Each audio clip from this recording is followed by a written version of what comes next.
నాని గారి కొత్త మూవీ అయితే ఎట్టకేలకు 2026లో అయితే రాబోతుందని చెప్పేసి మనకైతే తెలిసింది పరదేశి.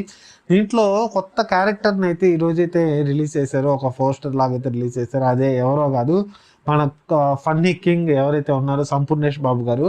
ఈయన వ్యక్తిత్వంగా కూడా ఆయన క్యారెక్టర్ నాకు చాలా బాగా ఇష్టం. ఎందుకంటే నార్మల్గా ఉంటాడు మనిషి.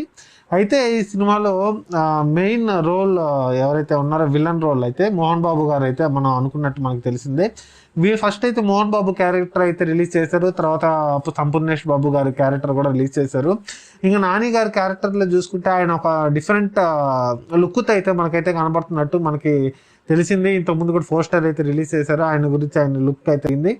వెయిట్ చేద్దాం, 2026 వరకు అయితే వెయిట్ చేద్దాం. మార్చ్లో చాలా మూవీస్ అయితే ఉన్నాయి. మార్చ్ 26 అయితే చాలా మూవీస్ అయితే రాబోతున్నాయి. చాలా మూవీస్ కూడా ఉన్నాయి. ఇది అయితే ఈ మూవీ కూడా గట్టి పోటీగా అయితే నిలబడుతుంది అని చెప్పేసి మనకైతే అర్థమవుతుంది. ఇంకోటి డికాయిట్ కూడా మూవీ కూడా ఉంది మార్చ్లో.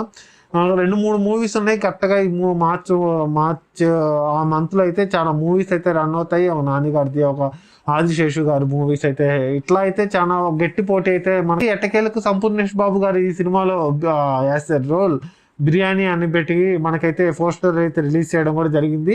దీని గురించి మీరు ఏమనుకుంటున్నారో కామెంట్ అయితే చేసేది. చాలా మంది చూస్తున్నారు కానీ సబ్స్క్రైబ్ అయితే చేయట్లేదు. సబ్స్క్రైబ్ చేయండి, నాకు కొంచెం గట్టి మోటివేషన్ అయితే ఉంటుంది.